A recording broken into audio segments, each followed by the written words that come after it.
안녕하세요. 부동산 금융론입니다. 오늘은 제4장 금융하부구조에 대해서 공부하겠습니다. 벌써 세 번째 보는 그림인데요.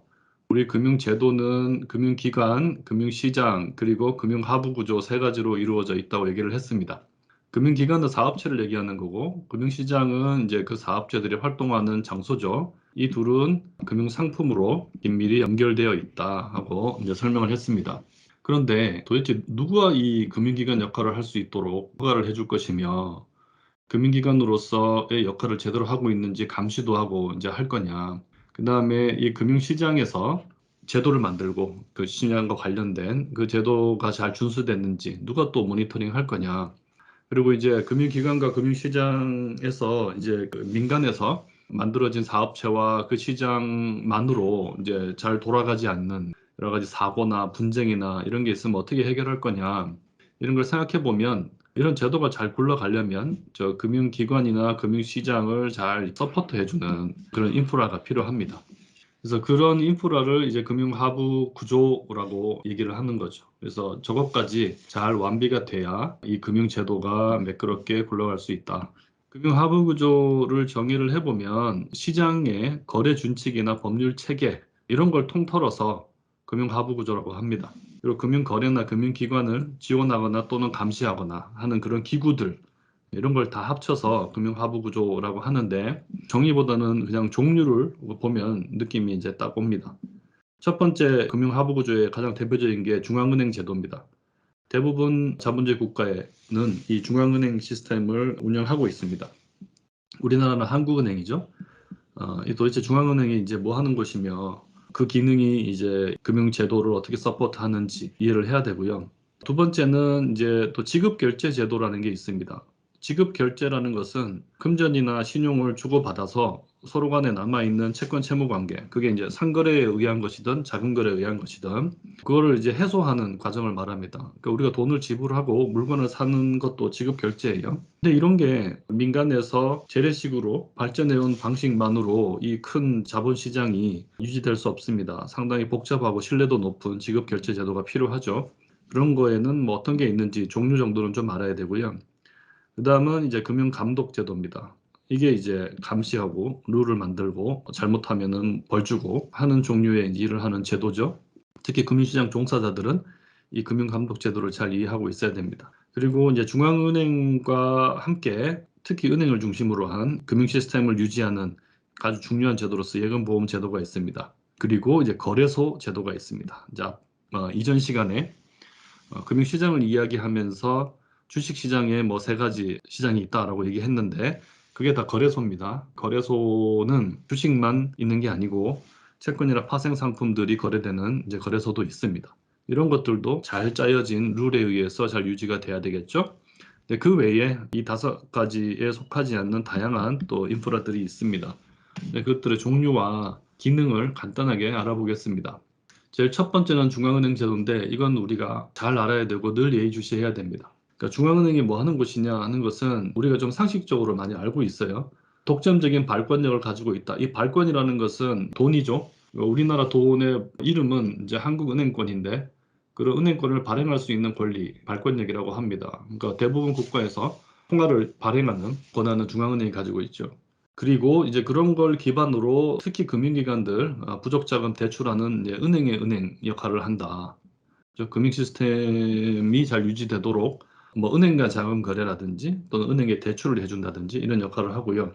그리고 한편으로는 정부에 대해서도 정부의 은행 역할을 하죠.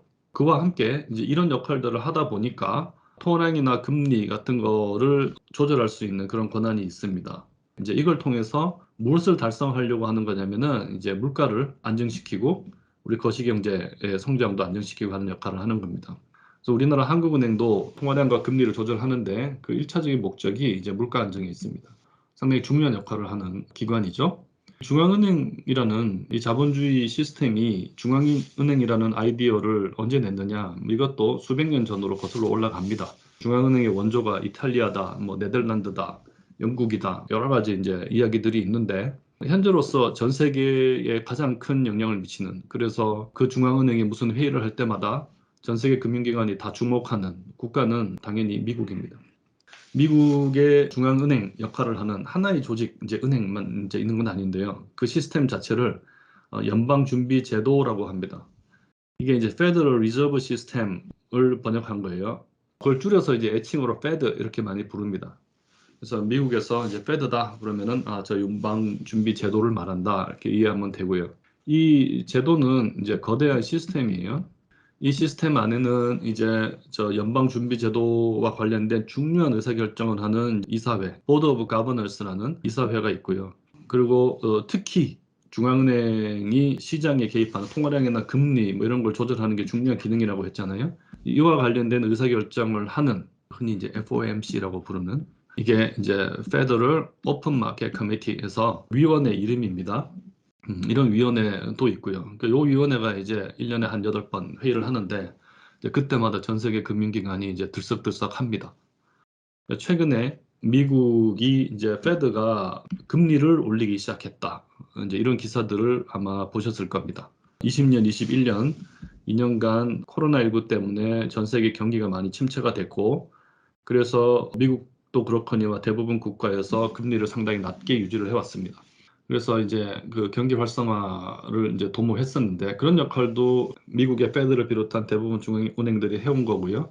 그리고 이제 그 시기가 좀 지나면서 너무 낮은 금리를 오래 유지하면은 이제 물가가 급격하게 상승할 수 있기 때문에 이제 금리를 올리기 시작했습니다. 그런 게 이제 전 세계 금융시장에 영향을 많이 주기 때문에 미국의 중앙은행이 금리를 올리기 시작했다는 건 중요한 사건이죠. 뭐 그런 거 결정하고 발표하고 하는 게 이 FOMC라는 위원회입니다.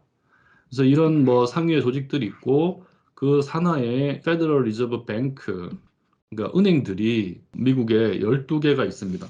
미국은 굉장히 넓은 지역에 많은 주들로 구성되어 있어서 은행도 Federal Reserve Bank도 많습니다. 그래서 12개가 있고 뭐 그중에서 가장 핵심적인 게 뉴욕에 있는 거고 뭐 그렇습니다. 그래서 FRB라고 하면은 보통 이제 뱅크 얘기할 때는 뒤에 S자를 작게 붙이는 경우가 많은데 여러 개 이제 은행들이 자기 권역을 이제 담당해가지고 이렇게 활동을 하고 있죠.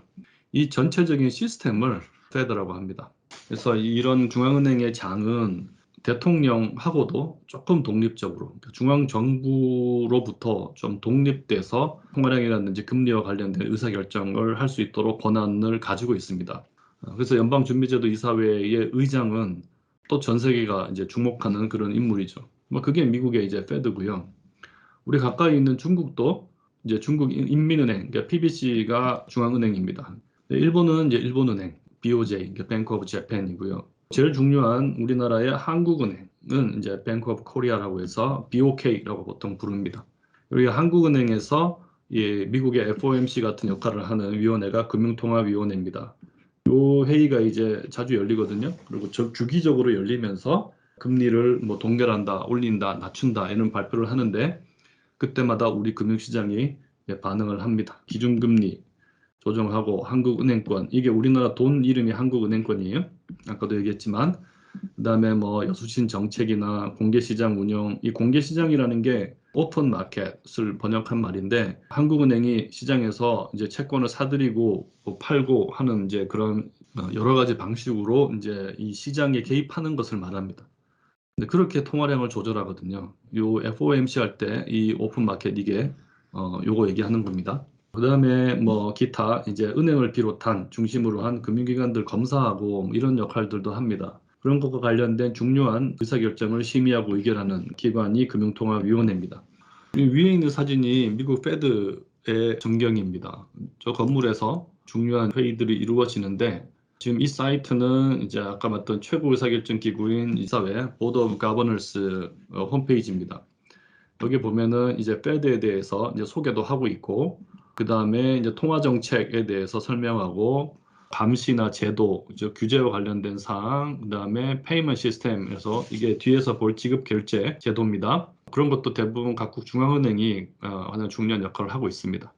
그 외에 이제 국가 경제와 관련된 많은 연구하고 이런 데이터들도 제공을 하고 있습니다. 그러니까 실제로 많은 연구자들이 저를 포함해서 여기 데이터를 활용해서 연구들도 많이 하고 이제 그럽니다. 그리고 밑에 그림이 우리나라 한국은행의 전경입니다. 이 한국은행도 홈페이지 들어가 보면 비슷하게 생겼습니다. 한국은행 소개, 통화정책, 뭐 금융안정 등등. 이 한국은행에서도 많은 공부하기 좋은 자료들을 제공을 하고 있고요. 뿐만 아니라 이제 경제 통계도 발표하고 있습니다. 한국은행이 물가 조절하는 기능을 갖고 있기 때문에. 그리고 이제 금융과 관련된 통계 자료들만 따로 모아서 통계 시스템도 운영을 하고 있습니다.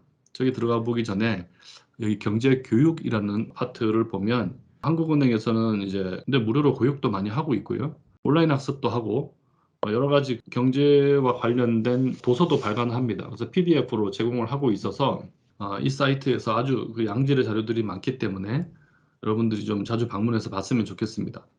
그 한국은행이 운영하고 있는 경제 통계 시스템 이제 이름이 이코스인데 여기 들어오면은 우리나라 경제와 관련된 많은 통계 자료들을 제공을 하고 있습니다.